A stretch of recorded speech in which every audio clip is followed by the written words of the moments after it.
Je suis très heureuse de retrouver les collègues du Café politique. Notre café de cette semaine est composé d'Alix Villeneuve, Fredericton, notre collègue journaliste dans la capitale. Bonjour, Alix. Bonjour, Martine. Et nous joignons l'éditorialiste et chef de contenu à l'Acadie Nouvelle à Caraquette, François Gravel. Bonjour, François. Bonjour Martine, pour la deuxième fois en seulement quelques semaines, je me réveille un vendredi matin avant le café politique pour découvrir avec stupéfaction qu'il y a du nouveau chez Poste Canada. La grève générale nationale, on vient d'en parler au bulletin, Oui. là, va laisser place à une grève tournante. Alors, analyse express, Martine. Oui. Bonne nouvelle pour la clientèle, les gens comme vous et moi. Moins bonne nouvelle pour le syndicat national là, qui découvre à la dure, après 2 semaines de grève complète, que la stratégie n'a pas apporté les résultats espérés. C'est vrai, comme certains feront peut-être, comme Louis-Philippe, et en profiter pour avoir une fenêtre pour envoyer les cartes de Noël. Enfin, c'est un peu tôt, peut-être, pour être prêt pour ça. On en discutait avec lui un petit peu plus tôt à l'émission. Alors, c'est lancé. On a eu une belle semaine quand même, politiquement parlant. Messieurs, on va y aller d'un premier sujet. Et puis, tiens, je vais commencer avec vous, qui vous êtes déplacé dans la région de Miramichi, n'est-ce pas? Vous étiez là, Alix Villeneuve, le soir Oui. des résultats. Victoire progressiste conservatrice dans Miramichi-Ouest. Bon, je ne sais pas si les troupes de Mme Holt y croyaient à ce siège-là, mais c'est pas un résultat qui surprend tant que ça. Je me trompe? Bien, il savait que ça allait être difficile, quoi qu'il advienne. Par contre, les libéraux semblaient indiquer, nous signalaient qu'ils croyaient que la surprise était possible. Finalement, ça ne s'est pas avéré. Et ici, on a vraiment un progressiste conservateur, un parti progressiste conservateur qui n'a pas seulement gagné, Martine, il a réussi son objectif. La note de passage là, des progressistes conservateurs, c'était 57 %. C'est le score qu'ils ont fait lors des dernières élections. Et ils ont fait 57 % Donc ici, ils ont atteint ce qui était demandé par... je peux dire pour assurer que la lecture de cette victoire dans cette élection partielle-là leur soit favorable. Oui. Parce qu'ils ont gagné sans baisser, sans chef permanent, après moins d'1 an de gouvernement libéral, qui n'a pas encore fait ses principales erreurs, qui n'est pas affecté encore par l'usure du pouvoir. Et alors que du côté libéral, on offrait 3 ans du côté du pouvoir, je le mets entre guillemets, un argument, s'il en est un, qui a été utilisé parfois avec succès dans certaines élections partielles pour, justement, on peut penser à la circonscription de Néguac en 2022, pour, justement, certains voyaient une valeur à ce que d'élire un député du côté du gouvernement pour avoir un meilleur accès à certains programmes, certaines subventions.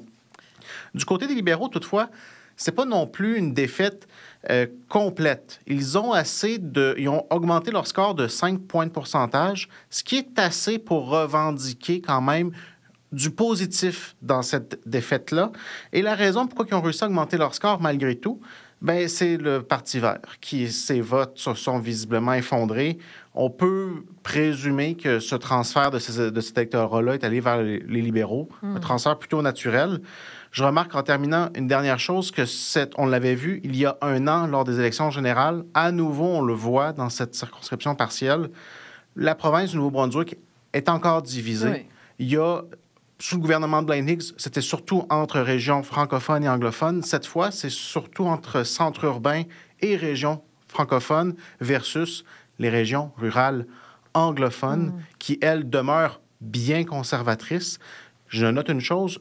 Du côté des 2 principaux partis, du Parti libéral et du Parti progressiste conservateur, les 2 chefs en ce moment disent vouloir regagner la confiance des régions qu'ils ont perdues. C'est vrai qu'on entend ça, François Gravel. Parfois, des partielles peuvent être déterminantes là, pour signer si un parti au pouvoir a encore la cote. Peut-être pas tout à fait dans ce scénario-là là, avec la partielle de Miramichi. Non, c'est ça. Et quand on analyse une élection partielle, bien, ça peut envoyer un signal, ça peut signifier alerte rouge parfois pour le gouvernement au pouvoir. On a vu ça au Québec avec François Legault, mais pas toujours. Et parfois, ça signifie rien du tout. Il y a 2 ans, le Parti progressiste conservateur de Blaine Higgs avait gagné 2 élections partielles dans cette même région de la Miramichi. Et 2 ans plus tard, il perdait le pouvoir et l'une de ces 2 circonscriptions-là, la Régent Savoie, la baie de Miramichi-Néguac. Alors, on peut quand même retenir certains enseignements, et Alix l'a bien expliqué. La principale leçon, je crois, c'est que la région de Miramichi semble de plus en plus acquise aux conservateurs. On l'a vu, donc, le candidat conservateur qui l'a remporté avec le même pourcentage des voix que la dernière fois, même si cette fois-ci les conservateurs n'étaient pas au pouvoir, Ils sont dans l'opposition pour au moins 3 ans. Ils sont dirigés par un chef intérimaire. Et malgré ça, la victoire a été décisive. Donc, ça reste quand même un résultat très acceptable pour les conservateurs, très décevant pour les libéraux. Le gouvernement vient d'arriver au pouvoir. Il jouait encore de ce qu'on peut qualifier d'une certaine lune de miel auprès de l'électorat, mais vraiment pas suffisamment pour convaincre les électeurs de Miramichi-Ouest à tout le moins de changer d'allégeance. Petite chose qui m'a fait sourire pendant cette campagne-là, les conservateurs ont diffusé, pas une publicité, mais un appel pour obtenir du financement de la part de leur bande, dans lequel ils ont invité ces gens-là à voter pour le changement. Un changement qui, à leurs yeux, est incarné par leur candidat, bien sûr, conservateur. Alors, ça montre comment ça change vite en politique. Susan Holt et les libéraux, ça fait pas 6 ans ou 10 ans qu'ils sont au pouvoir. Ils viennent d'arriver il y a moins d'1 an. Ils représentaient le changement à ce moment-là. Et voilà qu'après quelques mois seulement, ce sont maintenant les conservateurs qui se présentent comme étant le visage du changement. Et voilà, on passe au deuxième sujet. La première ministre qui transporte son idée de clinique collaborative, mais élargie à ce qu'elle entend faire sur les prochaines années pour tenter d'endiguer cette crise en santé dans la province. Il y a de nombreux défis. Je vais rester avec vous à Caraquette, François. Certaines des idées des conservateurs reviennent dans ce plan de santé, mais aussi des promesses de la campagne électorale s'y retrouvent. Oui, je sais pas, je sais jamais comment les prendre, ces plans-là, parce que d'abord, la loi les oblige à avoir un nouveau plan aux 5 ans en santé.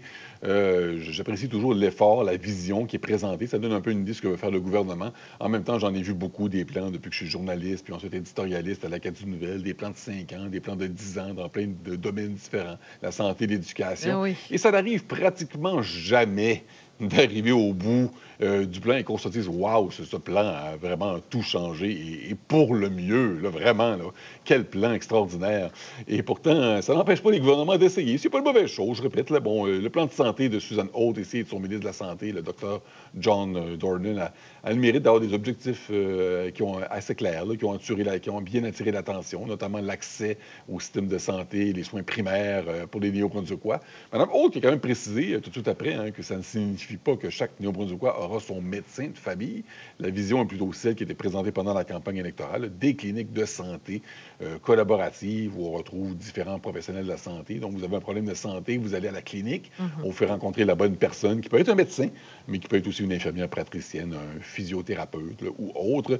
Mais dans le fond, on lit le plan et qu'est-ce qui va faire le succès de ce plan-là ou l'échec? C'est vraiment cette promesse-là électorale, ces cliniques de santé. Je pense que c'est la grande priorité du gouvernement. On mise beaucoup là-dessus. Et ça a le mérite d'être plus réaliste comme plan que de promettre un médecin de famille pour chaque personne. J'ai perdu mon médecin de famille qui a pris sa retraite il y a 2-3 ans de ça.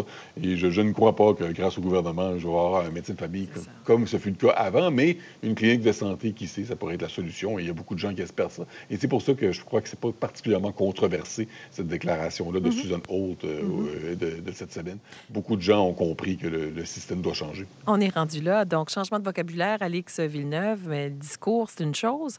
Il faut attirer, il faut retenir de la main-d'œuvre aussi. Oui, et justement, la question de la main-d'œuvre, c'est un élément qui pousse la première ministre à dire qu'il faut des cliniques de santé collaboratives et non plus le modèle médecin-patient, là. Puis moi, je note, on parle maintenant de 100% des Néo-Brunswickois qui vont être couverts dans un avenir prévisible. Vitalité dit que ça va être en 2027, Horizon dit que ça va être en 2030. Moi, je dis, on arrive peut-être à la fin d'un dossier que moi, j'entends parler lorsqu'on était tout jeune. Moi, avoir un accès de première ligne, avoir un médecin de famille ou un équivalent, ça fait longtemps que j'en entends parler.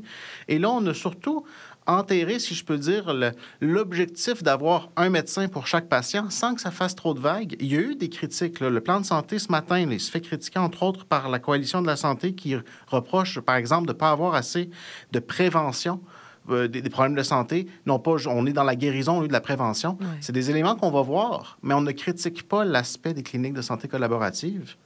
Le reste est à suivre. 2027, ça arrive vite. Oui, en effet. Et alors, recrutons. C'est là où nous en sommes. On va passer au troisième sujet. Et là, je vais rester avec vous, Alex Villeneuve, parce que là, des annonces parfois sortent de Fredericton, parfois sortent des géants des télécoms, mais il y a des gens qui attendent les annonces, en tout cas, puis que ça se matérialise, c'est-à-dire qu'on en ait des tours cellulaires pour avoir du signal qui a du bon sens dans le nord du Nouveau-Brunswick. Alors, est arrivée cette annonce qui était prévue. On nous a dit, lors de l'annonce, qu'il y aurait une autre annonce. Coudon! C'est toute une saga, cette affaire-là. Bien, la connexion n'est peut-être pas optimale dans le nord du Nouveau-Brunswick, mais il y a visiblement un message qui s'est rendu, si je peux dire ainsi. Oui. Alors, lorsque on avait annoncé la première vague, on va l'appeler comme ça, la première vague des 10 tours qui allait être améliorée pour améliorer la connexion cellulaire, on nous avait dit qu'il allait y en avoir d'autres, mais on comprend que probablement, à la suite des 2 dernières semaines, la province aurait voulu annoncer les 2 vagues en même temps, parce qu'il y a vraiment eu un sentiment venant du nord que il y avait des régions qui étaient défavorisées. Et moi, ce que je remarque, c'est que ça arrive souvent, comme journaliste, qu'on va contacter des personnes qui vont dire « Ouais, je ne suis pas d'accord avec telle décision, mais je me garde une réserve. Je ne veux pas commenter de peur de me mettre à dos certaines personnes, le gouvernement en particulier. » Bien là, je remarque, dans les dernières semaines, il y a plusieurs maires qui se sont levés, qui ont dit « Non, excuse, ça ne fait pas notre affaire, ça ne fait pas l'affaire de nos citoyens. » Je pense à Denis André, Bernard Thériault, Mario Pelletier. Ils ne se sont pas privés dans les dernières semaines. Je ne pense pas qu'ils regrettent à la lumière des résultats qu'on a eu cette semaine avec les 2 nouvelles tours ajoutées dans le Nord. Absolument. François, là-dessus? Je ne sais pas si cette annonce-là va suffire. Là, j'en doute, c'est-à-dire que ça ne réglera pas tous les problèmes. Mais avec cette annonce-là, le gouvernement Holt a clairement gagné du temps. Il a acheté la paix pendant un certain temps dans la région. C'est pas tout le monde qui réalise à quel point la première annonce, celle qui comprenait le prêt des 10 tours du ministère des Transports à Bell, mais aucune dans la péninsule acadienne, aucune dans la région Chaleur, aucune dans le centre et l'est du Restigouche, à quel point cette annonce-là a frustré beaucoup les élus, mais aussi la population dans le Nord. Ça a été très mal accueilli et c'était d'autant plus mal vu que les libéraux ne semblaient pas avoir réalisé sur le coup à quel point leur première annonce était déconnectée de la réalité en disant simplement d'autres annonces à venir à une date indéterminée. Là, au moins, c'est un peu plus concret. On ne sait pas encore exactement quand elles vont être construites, ces tours-là, ni quand les compagnies de téléphone vont les utiliser pour offrir le service. Mais donc, à court terme, il n'y a rien qui a changé, mais je crois quand même que le gouvernement Holt a réussi à calmer la grogne dans ce cas-ci. Une grogne dont il était responsable, mais il a réussi à faire amende honorable. Je précise quand même que c'est incroyable que le gouvernement provincial, c'est lui qui doit construire les tours, alors que Bell, par exemple, qui est une entreprise milliardaire, devrait normalement avoir cette responsabilité-là sans aller chercher de l'aide des contribuables et des fonds publics. On va voir où ça va mener tout ça. C'est l'heure des cafés. Alors, Alex et François, on est prêts à entendre vers qui ou vers quel événement de l'actualité vous voulez donner vos cafés. Alex Villeneuve à Fredericton d'abord. Bien, j'ai 2 cafés, Martine. D'abord, un café chaud aux citoyens du Madawaska et de Munston qui se sont exprimés lors des consultations publiques cette semaine sur la modernisation de la loi sur l'assainissement de l'air. Plusieurs préoccupations quant aux odeurs venant d'une usine de l'endroit. Moi, je souligne que, la mobilisation citoyenne, lorsqu'il y a des frustrations comme ça fonctionne. Ça peut fonctionner, du moins. Je pensais au combat de l'usine de Richibouctou qui ont finalement réussi à avoir gain de cause, ces citoyens. Et aussi, je note que l'acceptation sociale, c'est quelque chose qui change avec le temps. Ce qui était acceptable il y a 30 ans ne l'est peut-être plus maintenant. Donc, les préoccupations, mais elles sont légitimes. Le deuxième café, c'est un café corsé, ministre de l'Environnement, Gilles Lepage, qui vient d'avoir une autre dimension qui vient de s'ajouter à son dossier de la loi sur l'assainissement de l'air. Avec les préoccupations telles qu'elles ont été exprimées cette semaine, eh bien, évidemment, on va attendre une réponse de la province. Absolument. Merci pour ces cafés. François, le mot de la fin. Oui, café au premier ministre du Canada, Mark Carney. Une compilation effectuée cette semaine par Radio-Canada révèle que seulement 17 du contenu de ses discours et conférences de presse se fait en français. Quand il est à l'étranger, la proportion tombe à 13 Ce n'est vraiment pas beaucoup. En même temps, je me souviens que Alex a fait une compilation comme celle-là plus tôt cet été pour vérifier la place du français pendant la période des questions à l'Assemblée législative du Nouveau-Brunswick. Et sa conclusion, le français était utilisé pendant seulement 9 des échanges, donc pratiquement 2 fois moins que ce que fait M. Carney. Alors, quand on compte le nombre d'interventions de M. Carney en français, on se désole, mais ça reste beaucoup mieux qu'au Nouveau-Brunswick, y compris, malheureusement, quand on compare avec plusieurs députés acadiens qui, on l'avait découvert dans cette analyse-là d'Alex, préfèrent souvent parler en anglais quand on leur pose des questions en anglais. Et café très corsé aussi à la première ministre Susan Holt, qui confirme vouloir enlever la la surcharge sur le prix de l'essence, l'ajusteur carbone créé par son prédécesseur Blaine Higgs. Mme Hall confirme qu'elle veut l'éliminer, éliminer l'ajusteur carbone, pas M. Higgs, mais en laissant ensuite la Commission de l'énergie et des services publics gérer le système de prix et de marge. Donc, ça se pourrait que Mme Hall respecte sa promesse, mais que ça n'ait finalement aucun impact à la baisse sur le prix de l'essence. Alors, c'est quelque chose qui va être à surveiller dans les prochains mois. Et dernière petite chose, on parlait du plan de santé tantôt. Je profite de l'occasion pour rappeler que le plan précédent de 5 ans, qui avait été déposé par l'ancien ministre de la Santé, Dorothée Shepherd, proposait à l'époque de faire appel à des réflexologues, des coachs de vie et autres fournisseurs de soins non traditionnels. On ne retrouve pas de telles propositions dans le plan de santé cette fois-ci. Bon, ben qu'à cela ne tienne. Merci beaucoup. On continue de vous lire dans l'Acadie Nouvelle. François Gravel, on se retrouve la semaine prochaine. Alex Villeneuve, on suit vos reportages dans la capitale ou ailleurs lorsqu'il est question de politique au Nouveau-Brunswick, à Radio-Canada. Merci beaucoup à tous les deux. Merci, à la prochaine. Merci beaucoup. Alors, bientôt. C'était notre Café politique. Pour nous joindre, vous savez comment le faire. Cliquez la bulle de conversation dans l'application audio. Vous pouvez nous envoyer un courriel à ici la matinale à commercial-radio-canada.ca. Vous pouvez trouver le Café politique en rattrapage, en audio ou en visuel, de même que sur la chaîne YouTube d'Ici Acadie. Alors, on sait que vous aimez ce segment, mais il y a moyen de le retrouver.